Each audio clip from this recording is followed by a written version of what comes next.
नमस्कार माझ्या शेतकरी मित्रांनो, माझी शेती या यूट्यूब चॅनेलमध्ये आपले सर्वांचे पुन्हा एकदा स्वागत आहे।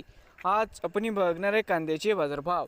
महाराष्ट्र राज्यातील कृषी उत्पन्न बाजार समिती मुंबई येथील आजचे कांदा बाजारभाव म्हणजे दिनांक 2 एप्रिल 2026। सर्व शेतकऱ्यांनी हा व्हिडिओ संपूर्णपणे बघा, कुठे स्किप करता।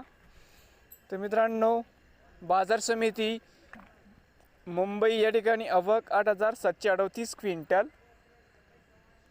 या ठिकाणी कमीत कमी दर 600 रुपये क्विंटल, सर्वसाधारण 900 रुपये क्विंटल, जास्तीत जास्त 1200 रुपये क्विंटल। तर मित्रांनो, होते आजचे मुंबईतील आजचे कांदा मार्केट रिपोर्ट। नवीन आले असाल तर माझी शेती या यूट्यूब चॅनेलला सबस्क्राईब करा, रोज कांद्याचे व्हिडिओ बघण्यासाठी। मुंबई येथील मित्रांनो, होते आजचे कांदा बाजारभाव। भेटूया पुढील व्हिडिओमध्ये।